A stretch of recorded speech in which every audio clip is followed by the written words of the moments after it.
할렐루야. 예배 자리에 오신 여러분 환영하고 축복합니다. 하나님께서 이미 예비하신 크신 은혜와 축복을 이 시간 우리에게 주실 줄로 믿습니다. 네, 여러분들은요, 나중된 자가 먼저 되고 먼저 된 자가 나중되리라 라는 말씀을 들으면 좀 어떠신가요? 좀 불공평하다라는 생각이 드시죠? 어떤 분은 모태신앙으로 오랫동안 신앙생활을 했고요, 어떤 분은 돌아가시기 며칠 전에 예수 믿고 구원받으신 분이 있습니다. 누가 더 이득인지 여러분 빨리 계산해 보십시오. 네, 전자입니까? 후자입니까? 네. 우리가 상식적으로 생각해 보면 평생 마음대로 즐기다가 나중에 회개하고 구원받는 것이 더 이득인 것 같습니다.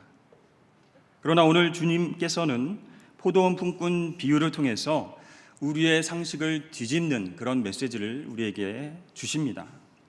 과연 예수님께서는 어떤 의도로 이 비유의 말씀을 하셨는지 한번 살펴보도록 하겠습니다.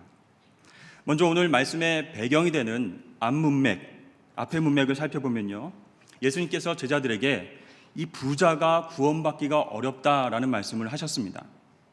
그 말씀에 제자들은 충격을 받았어요. 왜냐하면 그 당시 부자들은요, 가난한 사람들을 정기적으로 구제했고요, 헌금도 많이 했기 때문에 당시 많은 사람들에게 존경받는 부류였습니다. 그리고 누구보다도 제일 먼저 천국에 들어갈 사람들이다 이렇게 여겨졌기 때문이었습니다. 그런데 우리 주님께서는 부자가 구원받는 것보다 낙타가 바늘구멍에 들어가는 것이 더 쉽다 이런 표현까지 하셨습니다. 그때 제자들은요, 이런 생각을 했습니다. 아니, 부자도 구원받기 힘들다면 과연 누가 구원받을 만한 자격이 있겠는가 궁금해졌습니다. 그래서 베드로가 질문합니다. 보소서, 우리가 모든 것을 버리고 주님을 따랐사온데 그런즉 우리가 무엇을 얻으리이까? 이 질문을 잘 살펴보면요, 우리가 모든 것을 버리고 주를 따랐다. 앞장의 그 부자 청년은 그러지 못했다는 거예요. 자기의 재산을 팔아서 모든 사람들에게 나눠주고 주님을 따르지 못했다는 겁니다. 그런데 우리 제자들은 다 버리고 주님을 따랐습니다. 이렇게 강조합니다. 행위이죠. 그 뒤에 그런즉 우리가 무엇을 얻으리이까? 보상입니다. 부자 청년이 못하는 일을 우리 제자들이 했기 때문에 뭔가 우리에게 특별한 보상이 있지 않을까 하는 기대감으로 주님께 질문을 했습니다. 즉, 유대인들의 사고방식 속에는 무엇을 행해야 그것에 대한 보상, 즉 구원을 얻는다는 생각이 지배적이었습니다. 그래서 여러분 기억하시죠? 부자 청년이 예수님께로 와서 어떻게 질문했죠? 랍비여, 선생님이여, 내가 무엇을 하여야 영생을 얻겠습니까? 그렇게 질문했습니다. 우리 한글 성경의 대부분 행위로 번역된 에르곤이라는 헬라어의 첫 번째 뜻은 일, 노동이라는 뜻입니다. 그리고 대부분 상으로 번역된 헬라어 미스토스의 원래 뜻은 품삯입니다. 그러니까 그 당시의 유대인들은요, 하나님의 율법을 지키는 일, 지키는 행위를 노동으로 생각했고요, 그 노동의 결과로 여러 가지 내용의 품삯을 받는다라고 믿었습니다. 그 중에서 가장 귀한 품삯이 영생이라고 하는 품삯이라는 것이죠. 이렇게 유대인들의 뿌리 깊은 행위에 대한 보상으로서의 구원관, 그것을 깨뜨리시기 위해서 우리 주님은 오늘 포도원 품꾼 비유를 말씀하고 계십니다. 구원이라는 것은 어떤 행위의 보상이 아니라는 것입니다. 그런데 우리가 이 비유의 말씀 쭉 읽다 보면요, 뭔가 이해가 안 가는 부분들이 굉장히 많이 나오는 것 같아요. 포도원 주인은요, 품꾼들이 오전에 일찍 왔건 저녁에 늦게 왔건 똑같이 한 데나리온씩 줍니다. 이것에 불만을 품은 품꾼들을 오히려 꾸중하기까지 하죠. 여러분, 처음 온 품꾼은 언제 왔죠? 이른 아침에 일하러 왔습니다. 그 당시 하루 일과가 시작되는 시간은 해 뜨는 시간이기 때문에 오전 6시쯤으로 추정이 됩니다. 또 이 집주인은 나가서 9시에 불러오고요, 오후 12시에 불러오고, 그 다음에 3시에 나가서 불러오고, 마지막에 5시에 나가서 총 5번 일할 품꾼들을 불러옵니다. 그런데 마지막에 일당을 나눠줄 때 보니까 그 계산법이 희한합니다. 제일 먼저 와서 더운 날에 땀을 뻘뻘 흘리면서 하루 종일 일한 사람이나 일을 마감하기 1시간 전에 와서 일한 사람이나 똑같이 한 데나리온씩을 줍니다. 여러분, 이게 과연 합당합니까? 상식적으로 이해가 가십니까? 누가 봐도 합리적이지 않아 보입니다. 노동자들 입장에서는 이건 당장 파업하고요, 공정위에 제소하고 데모를 할 일이라는 것이죠. 사실 이른 아침에 포도원에 들어간 일꾼들, 그 사람들은요 굉장히 성실하고 부지런한 사람들입니다. 그런데 마지막에 들어온 일꾼들은 어땠습니까? 오후 5시가 될 때까지 일자리를 찾지 못해서 어슬렁어슬렁 그렇게 서서 놀고 있었던 그런 사람들입니다. 그래서 포도원 주인이 다가가서 왜 너희들은 지금까지 여기서 서서 놀고 있느냐 이렇게 물어봤을 때 우리를 품꾼으로 쓰는 사람이 없습니다 라고 대답을 하죠. 여러분, 이 사람들이요 정말로 오전부터 일하기 위해서 나와 있었다면 왜 품꾼으로 뽑히지 못했을까요? 저는 일을 그 사람들이 못하게 생겼을 가능성이 크다고 봅니다. 네, 체격이 왜소하다든지 힘이 없어 보인다든지 이마에 뺀질이 이렇게 쓰여 있다든지, 네, 또 하루 종일 다른 곳에서 놀다가 자다가 오후 늦게 어슬렁거리면서 나와 있는 사람일 수도 있습니다. 과연 여러분들이 주인이라면, 품꾼을 뽑아서 포도원으로 데리고 갈 주인이시라면 어떤 사람들을 품꾼으로 뽑으시겠습니까? 수학철이 돼서 굉장히 일이 바쁩니다. 일손이 모자랍니다. 아침부터 일할 준비를 마치고 나온 성실한 사람들, 그런 사람들을 뽑지 않으시겠습니까? 그런데요, 오늘 본문에 나타난 주인은 이상하게도 정말 일 잘할 것 같지 않은 사람들, 오후 내내 놀다가 늦게 나온 사람들, 이런 사람들도 데리고 간다는 것이에요. 참 이해할 수 없는 행동입니다. 그리고 나중에 정산할 때 똑같이 한 데나리온씩 줍니다. 이제 맨 마지막에 온 사람부터 정산을 하니까 제일 먼저 온 사람들이 그 장면을 보고 속으로 이렇게 생각했을 것 같아요. 야, 1시간 일했는데도 한 데나리온씩 주시네. 저 주인 그렇게 안 받는데 통이 좀 크신데? 우리는 하루 종일 일했으니까 더 두둑히 좀 챙겨주시겠지? 근데 웬걸요? 주인의 청지기가 오더니 자, 수고했어 하면서 딱 한 데나리온을 주는 겁니다. 어이가 없는 거죠. 뭔가 잘못돼도 한참 잘못됐습니다. 그래서 주인에게 가서 왜 내가 지금 조금 일한 사람과 똑같은 대우를 받습니까? 하고 따지게 되죠. 그때 주인이 이렇게 말합니다. 내가 내게 잘못한 것이 없도다. 너는 나와 한 데나리온을 약속하지 않았느냐? 너는 내 것이나 가지고 가라. 나중에 온 사람에게 똑같이 준 것 내 뜻이다. 내 마음이다. 이렇게 오히려 핀잔을 줍니다. 저는 이 말씀을 읽으면 어떤 생각이 드냐면 엿장수 마음이다라는 그런 이야기가 듭니다. 제가 어렸을 때도 동네에 엿장수가 있었어요. 그래서 엿을 길게 잘라서 주던, 짧게 잘라서 주던, 네, 찌그러진 주전자를 가져오면은 뭐 큰 엿을 주고, 고장난 큰 라디오를 낑낑거리고 가져갔는데 짧은 엿을 주거든. 네, 불평할 수가 없습니다. 야, 이거나 가져가. 아니 왜 이렇게 짧아요? 저 친구보다 왜 이렇게 작아요? 이렇게 할 수 없다는 겁니다. 엿장수 아저씨가 대부분 무섭게 생기셨어요. 그래서 가, 빨리 가. 엿 더 먹고 싶으면 집에 가서 좋은 냄비 골라서 가져와. 이렇게 말하고 아이들을 막 내쫓았습니다. 그런 생각이 드는 거예요. 오늘 이 비유에 나오는 주인의 모습이 바로 엿장수의 모습이 아닐까. 이 비유는요, 처음에도 말씀드렸지만 우리 주님께서 유대인의 구원관, 즉 노동을 통한 보상의 공식을 깨뜨리시기 위해서 주신 말씀입니다. 그런데요, 우리가 1절 말씀을 자세히 보면 거기에 이 비유의 핵심이 들어있는 것을 우리가 깨닫게 됩니다. 우리 1절 말씀 한번 보여주시죠. 우리 함께 읽어보도록 하겠습니다. 시작. 천국은 마치 집주인과 같으니. 계속 보여주시죠. 천국은 마치 무엇과 같다고 하셨습니까? 네, 포도원입니까? 아니죠. 천국은 어떤 장소적 개념이 아니라는 겁니다. 일터의 개념도 아닙니다. 무엇을 행해야 그 보상으로 들어갈 수 있는 곳이 아니라는 것입니다.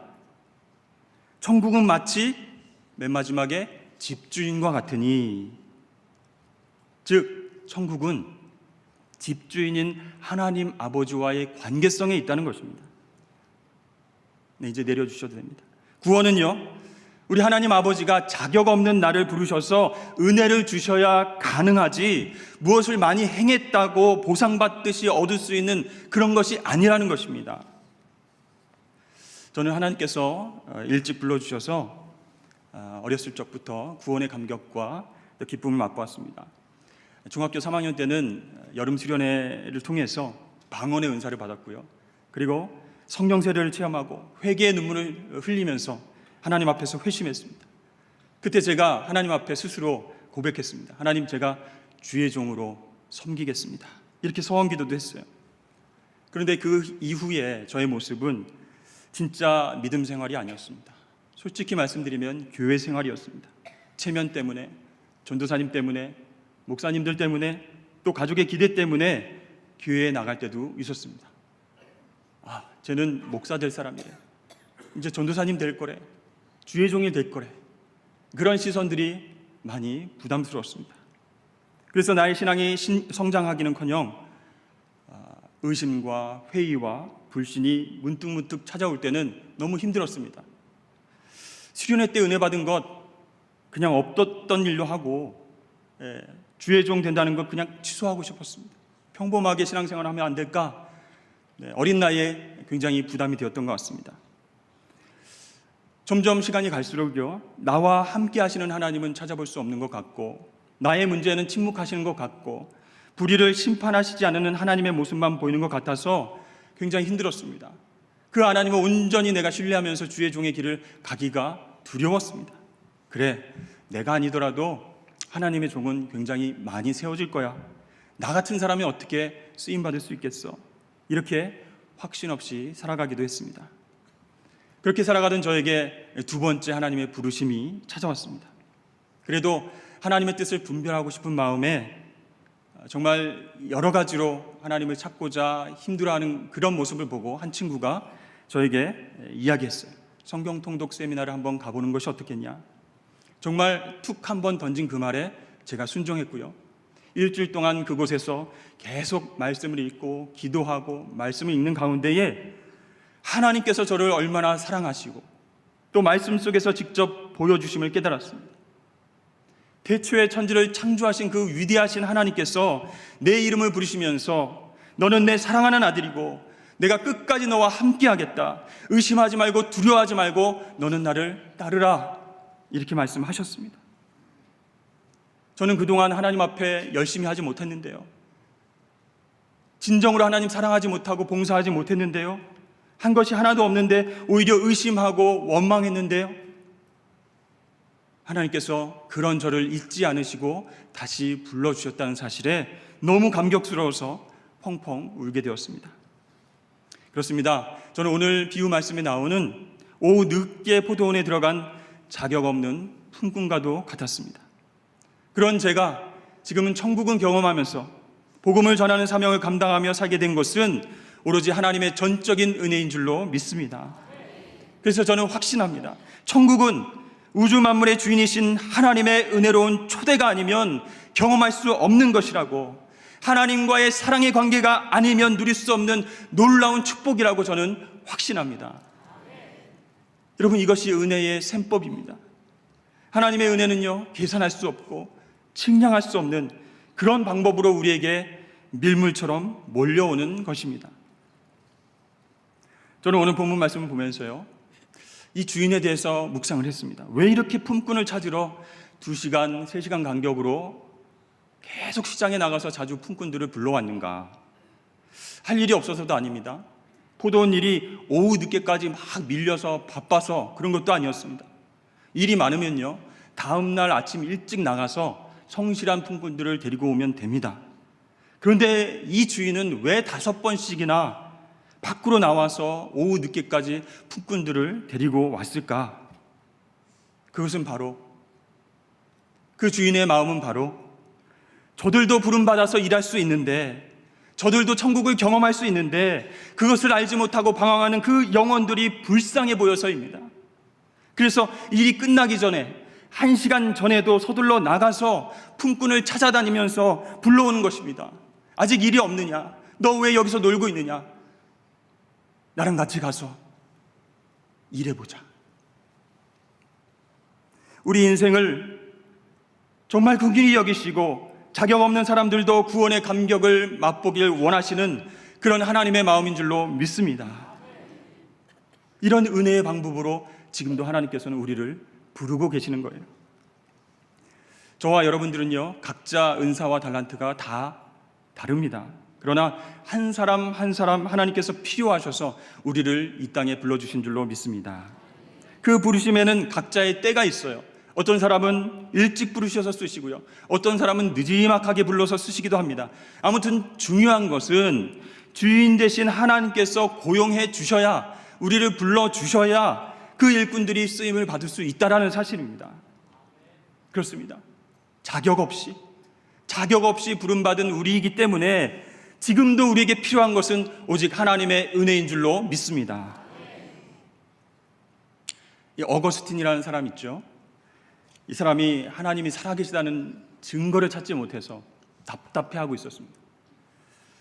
어머니가 말씀하시는 하나님 정말 나도 믿고 싶지만 보이는 증거가 없는 거예요. 그래서 어느 날 자기도 모르게 이렇게 기도했습니다. 하나님, 당신이 정말 살아계신다면 당신을 믿을 수 있도록 보여주십시오. 증거를 보여주십시오. 나도 믿고 싶지만 이해가 되지 않습니다.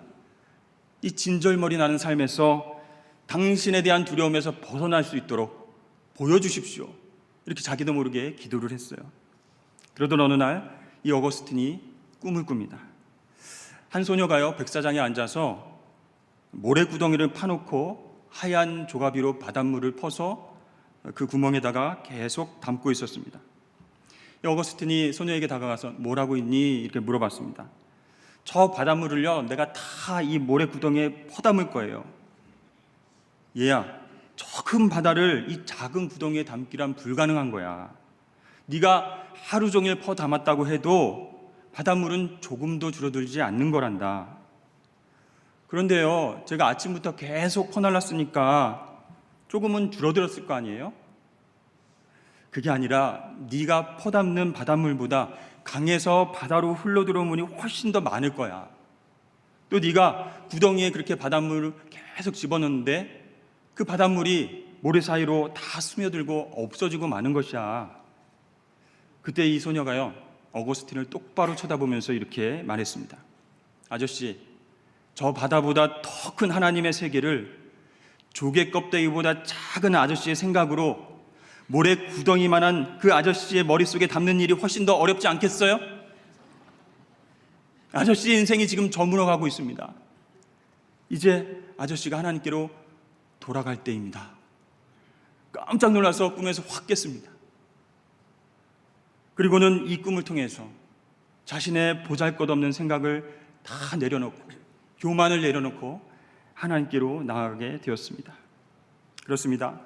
바다보다 더 깊으시고 넓으신 하나님의 뜻과 계획을 우리가 어떻게 다 계산하고 측량할 수가 있겠습니까?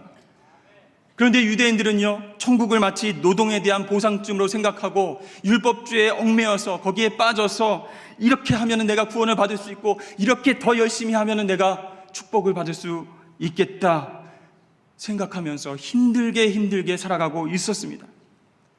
그래서 우리 주님께서는 그것을 불쌍히 여기시면서 오직 하나님의 은혜만이 우리를 구원하실 수 있다, 이렇게 비유를 통해서 말씀하신 것입니다. 나중된 자가 먼저 될 수 있는 은혜, 그것은 바로 하나님이 하실 수 있는 그런 셈법이다, 이렇게 강조하고 계십니다. 그럼 여러분께 질문 하나 드리겠습니다. 천국은 이 주인과의 관계성이다, 이렇게 말씀을 드렸는데요, 먼저 된 자로서 나중되지 않는 방법이 무엇이 있겠습니까? 먼저 믿었어요. 또 먼저 구원 안에 거하고 전도와 봉사의 삶을 살고 있습니다. 또 선교를 통해서 하나님의 영광을 경험하고 있습니다. 이런 먼저 된 우리들이 나중되지 않는 방법, 그것이 무엇이겠습니까? 그것은 바로 주인을 더 사랑하는 것입니다. 주인을 사랑하면요, 내가 1시간을 일했건 10시간을 일했건 먼저 부르심을 받았건 나중에 부르심을 받았건 상관없이 열심히 일하는 거예요. 그저 사랑하니까, 그저 나에게 은혜를 베푸신 것이 감격스러우니까 그분의 말씀에 순종하면서 섬기고 살아가게 될 줄로 믿습니다. 그런데 주인을 존경하지 않고 사랑하지 않으면요, 비교하게 됩니다. 남들이 받은 것이 무엇인가 관찰하게 됩니다. 왜 저 사람은 저만큼 주고 나는 이런 작은 은혜를 주시는가? 원망하고 불평하고 비교하고 하나님을 멀리하게 된다는 것입니다. 저희 가정에 큰딸을 출산할 때의 일입니다. 아내가 임신 중독에 걸렸어요. 그래서 수술을 하는 것이 더 안전한 방법이었는데도 병원 측에서는 자연분만을 한번 해봐라, 그렇게 권면해서 우리 부부는 첫 출산을 그렇게 준비했습니다. 6시간을 진통해도 소식이 없었습니다. 7시간, 8시간을 보냈는데도 아직이라고 합니다. 임신 중독으로 인해서 아내가 막 힘을 쓸 때마다 혈압이 올라가고 정말 땀을 흘리고 죽을 것 같은 표정을 하고 있는데 옆에서 지켜보지 못하겠더라고요. 그래서 저는 오로지 하는 일이 옆에서 아내 손을 잡고 기도하는 일이었습니다. 울면은 괜찮아, 이제 곧 나올 거야, 우리 딸이 예쁘게 나올 거야, 걱정하지 마, 기도하고 위로하고 격려하는 그런 방법밖에 없었어요. 근데 9시간이 지나니까요, 이제 아내도 저도 힘이 쫙 빠져서 뭘 할 수가 없겠더라고요. 10시간째 진통을 하고 있는데 선생님이 오십니다. 산모가 위험하니까 수술해야 되겠습니다. 정말 그때 너무 속상하더라고요. 아니, 그러려면 먼저 수술을 해야지. 왜 진통은 진통대로 하고 수술하자고 하니까 아내의 몸과 마음은 다 다운됐고요. 저도 옆에서 화를 낼 수도 없고. 그런데요, 조금 지나고 나니까 우렁찬 아기 울음소리가 들리는 거예요. 그리고 탯줄을 자르라고 하면서 아이의 얼굴을 딱 보여주는데요, 그 모든 수고와 힘듦과 아픔의 순간, 한순간에 사라지는 것을 제가 경험하게 됐습니다. 그 꿈틀거리는 그 신비로운 그 생명 앞에서 그저 눈물을 흘릴 수밖에 없었습니다. 엊그제 그 큰딸이 16번째 생일을 맞이했어요. 제가 저녁에 아이스크림 케이크를 가지고 가서 왜 태어났니? 이렇게 축하를 해줬습니다. 근데 만약에요, 제가 우리 부부가 이렇게 말할 수 있을까요? 너 기억 안 나지?